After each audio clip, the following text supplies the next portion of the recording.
Welcome back to the Weekend Report. I'm Masachaba Mposwa. Increasing municipal rates pose an additional financial strain for homeowners.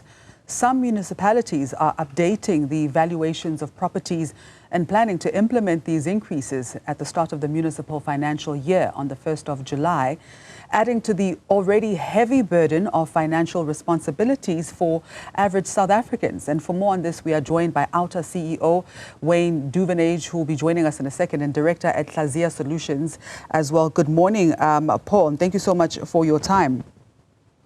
Good morning, Master Chaba. Thank you for having me. Paul Berkowitz, do you believe that these increases are justified, or do you think that they're excessive? I don't think the increases are justified, no, Master Chaba. There's a history of financial mismanagement that stretches back years across most of the municipalities in question, and increasingly and now for a while as well among the biggest and the richest, including the 8 metropolitan municipalities. So, our company does a lot of work and research into municipal finance, and the municipal finances are a mess. The debtors' books are a mess. The creditors' books for the municipalities are messy. And the billing and collection system, especially in Johannesburg, has been a problem that's been unfixed for over 15 years. And how do these municipal rates, the hikes, reflect the broader issues of governance and accountability in South Africa? Well, I think in short, Master Chaba, a lot of the increases, especially the ones that have been above inflation, and historically the rates increases have been well above inflation, is really to make up for the revenue that municipalities are not collecting because the revenue collection systems aren't in order, for the money that is misspent or mismanaged or lost to corruption. And we've seen recently, for example, that municipalities have had to return billions of rands in unspent capital grants. And the issue is one of capacity, but it is also one of financial mismanagement. And Paul, do you believe that the city's proposal to link certain tariffs to property valuations is fair and equitable?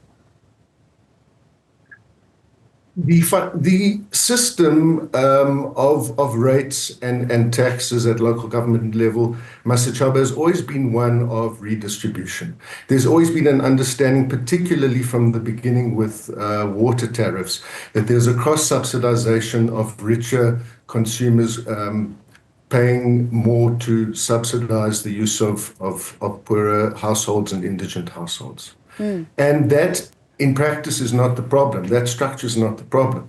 The problem, again, is if the money is mismanaged and there is less that is being collected, and municipalities are making that up with above inflation increases to hide the fact that they don't have proper financial management systems, then it becomes inequitable.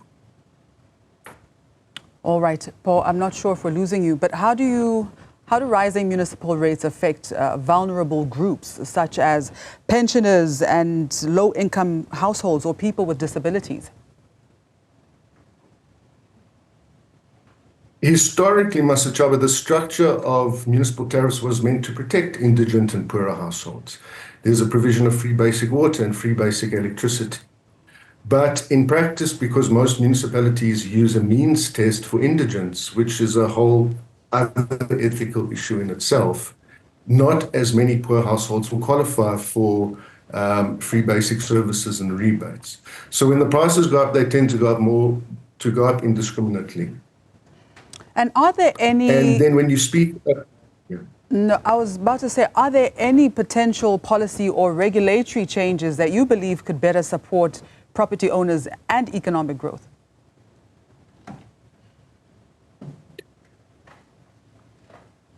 Master Chaba, in short, municipal finances are in a mess across most, if not the overwhelming majority of municipalities.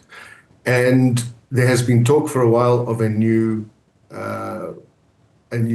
financial framework for municipalities, particularly about how they receive conditional grants. And I don't think the reform, that the idea of a rates reform in the pricing, in what is equitable, is the main discussion. It's how to fix municipal finances overall. These above inflation increases are really just a bandage for the money that the municipalities are losing, failing to spend, or losing to mismanagement and corruption. Now, Paul, how do you think that municipalities can ensure transparency in their rate-setting processes? And also, what solutions or alternatives would you maybe suggest to address the concerns of property owners? For one thing, the information is not readily available for homeowners or property owners to compare across the 4 years of the increase. I know that OTA has been doing a lot of work on looking at how to compare that and how to canvass the opinions and the ideas of homeowners and property owners across Johannesburg to see if they feel that the increase is fair and reflects. There's a lot that municipalities, Johannesburg in particular, could do to increase transparency in the processes. The overall municipal budgeting process is not as transparent as it should be. At this moment in the budgetary cycle, we are involved, I think all municipalities are involved with community forums and budget processes at the moment. Those, unfortunately, Masachaba, can be window dressing. Those are often just rubber stamping for a budget that's already been approved in council, where there's little feedback from the broader public. So yes, again, the process for redress in Johannesburg in particular, when it comes to disputing rates increases, is not easy. It's opaque. The information is not readily available to the public. But again, that's a symptom of a larger issue of transparency and accountability. Paul, thank you so much for your time. Thank you for having me. All right, that was Paul Berkowitz.